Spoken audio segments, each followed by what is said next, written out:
Hello, everyone. Thank you for joining us. I'm Emily Grego. I'm President and CEO here at the San Leandro Chamber of Commerce. Today we're meeting Chris Bammer for our Government Affairs Meet the Candidates. So Chris is running for City Council in District 4, and we're just going to hear a little bit from him. Chris, this is the first time I'm meeting you, so if you can just tell us a little bit about who you are and your affiliation with San Leandro. I don't know if you've always been from San Leandro or if you're new to San Leandro, but just tell us a little bit about yourself to get started. Okay, my name's Chris Bammer, 46 years old. I moved into San Leandro in 1999. My parents bought a business in San Leandro in 1977. So I've been coming to San Leandro basically my whole life. I have 3 teenage daughters that attend the San Lorenzo School District, and that is really what got me involved with the politics to begin with. I had some issues with the school district and I didn't know what to do, and I went to City Council, and that's really what got the ball rolling for me as far as getting involved with politics. Okay, great. Well, that's good. And let me just back up and say congratulations on running. I know it takes a lot to step up and run for office, so thank you for doing that. And congratulations on it. I know it's going to be a long haul the next few weeks while you're gearing up. So why are you running for office? Briefly tell us the major issues facing San Leandro and how you will respond to them.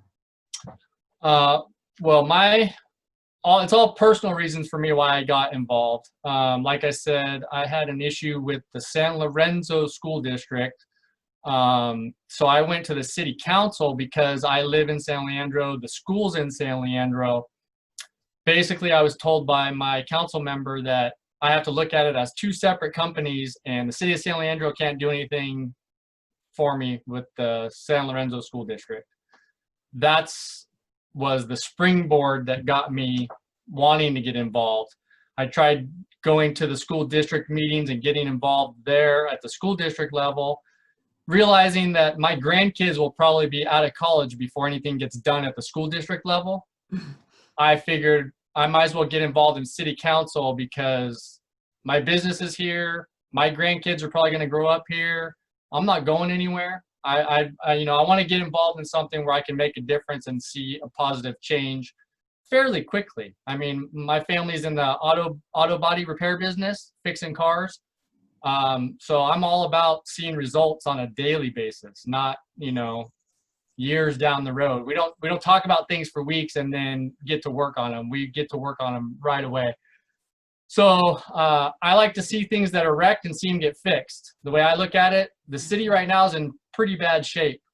So I want to be part of getting it back to where it was when I moved here, in the late 90s. Okay, well, thank you for that. Yes, I can tell you're very action oriented. You're like, let's get moving on some stuff. Let's not just think about it. That's right. I'm a go-getter, mover and a shaker. That's just how I was raised. That's how I was taught. That's how I was taught things are going to get done. Just not at the government level, I guess. I don't know. Yeah, I was gonna say and you're taking the action to even get involved. So that's obviously what you see as valuable. So that's great. Another reason too, and I think it's a big one, is I wanted the citizens to have a choice. Had I not run for City Council, they wouldn't have a choice for District 4. They would get who the other guy is who's running. Am I the best guy for the job? Probably not.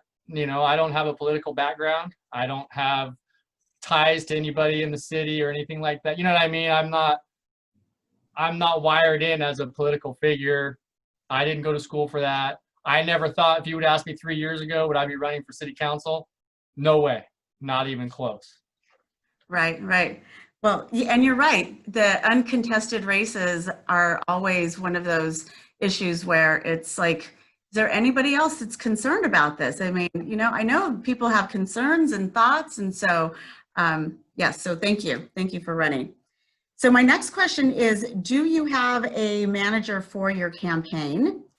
And are there any endorsements that you've received or you are seeking? And tell us a little bit about the strategy behind your campaign. So you're looking at my campaign headquarters, my garage. I'm the campaign manager, treasurer, whatever you want to call it. I'm not out trying to collect any money. I'm not taking any money from companies, from personal. It's more paperwork, that you have to file. And I feel that money just pollutes politics. I don't want to be involved. I don't want to have to feel like I'm tied to anybody because they contributed to my campaign. I want to do what I feel is right and what I think needs to be addressed now. Of endorsements, like I said, this is all new to me. So when I'm filling out the paperwork and I'm getting these endorsement sheets, I'm like, well, what does that mean? So I reached out to a few people that I know. Former Mayor John Faria was the first one that I went to and got his endorsement. Basically, I told myself if I didn't get his endorsement and backing, I wasn't even going to run for city council. And when I met with him and his family, I met with him, his wife, his daughter, his son, and their grandson. So I met with 3 generations of San Leandro residents, business owners. They used to run a business here in San Leandro.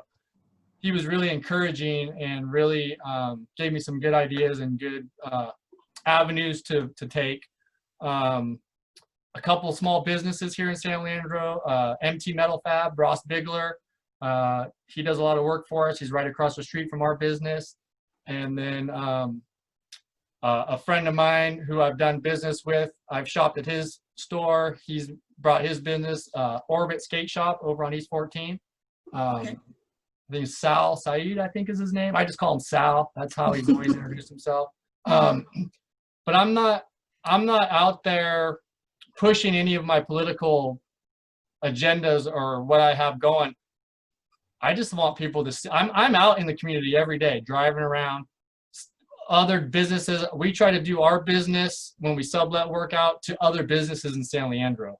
That's great. We're lucky in San Leandro. We have such a diverse business culture that anything I need to get done, regardless if it's related to my automobile business or something I want to take care of personally, I can usually find a business here in San Leandro that can help me with whatever I'm doing. And I always like to try to keep it local because I don't like to drive with the traffic. Cars are my thing, which, and all the traffic is better for business. Just, I don't like driving in it anymore. Right. Yeah. Well, I can appreciate that, keeping it local. That's something that the Chamber of Commerce is always really focused on. And you're right. I mean, we have such an array of businesses here. Everybody can really work with each other, and the more that we do that, more becomes available. So I appreciate that sentiment. Thank you for that. My next question to you is, what do you consider the top issues facing local businesses in San Leandro? Right now with the current pandemic, just trying to stay afloat, just trying to stay in business. 6 or 8 months ago, if you asked me if I thought automotive repair was an essential business, I probably would have told you no.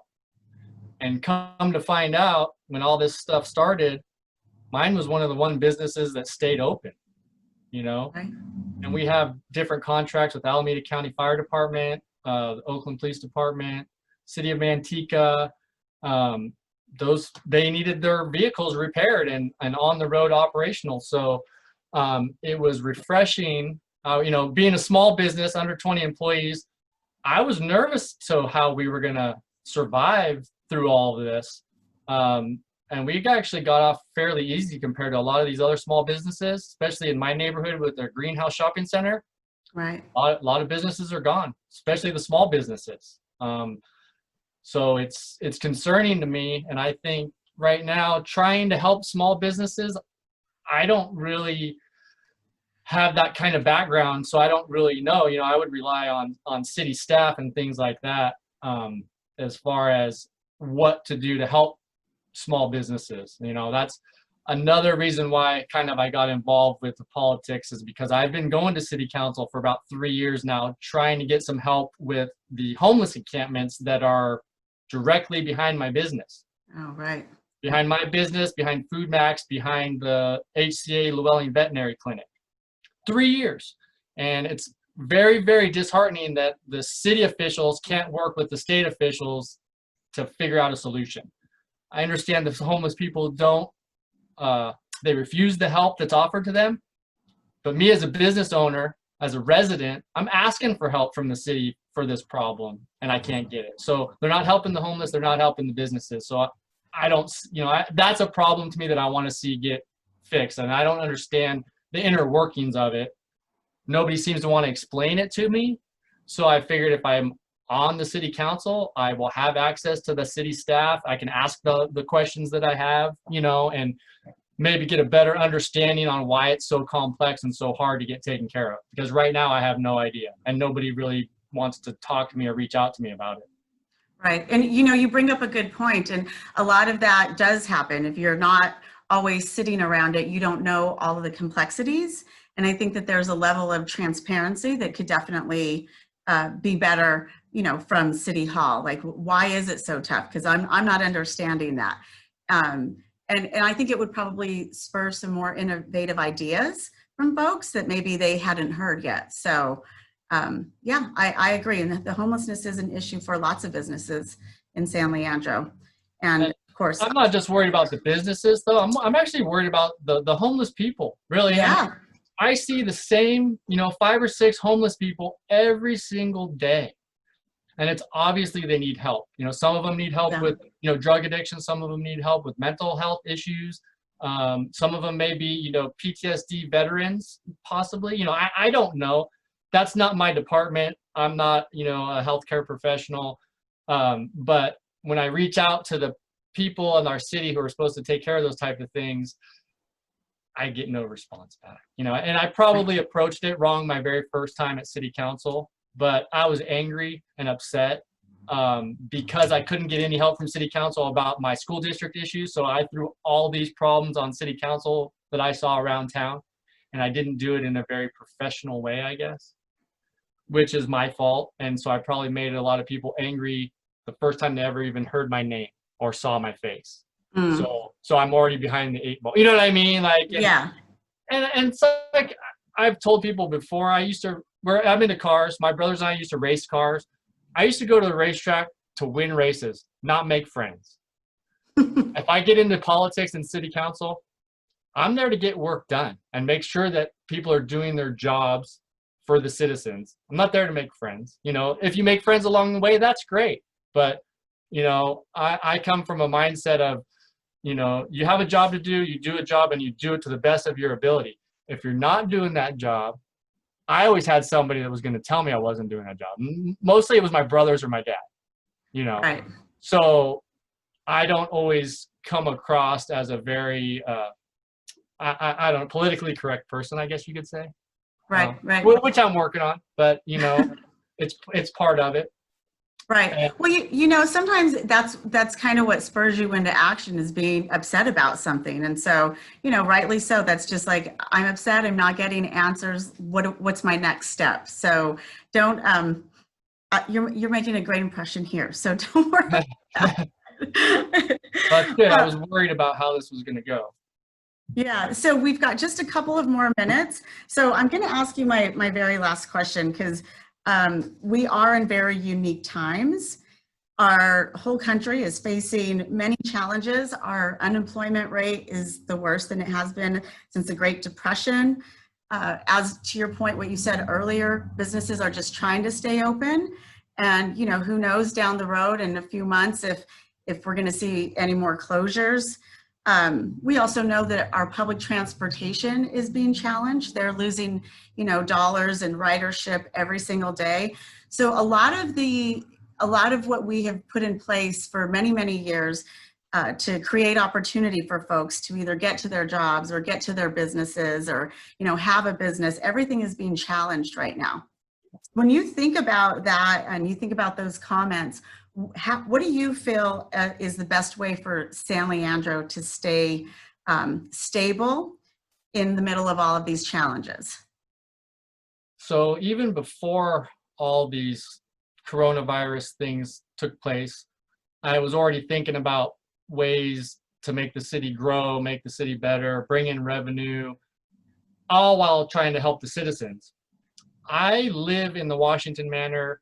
My business is right at the edge of San Leandro, Ashland, Cherryland. It's all kind of right there.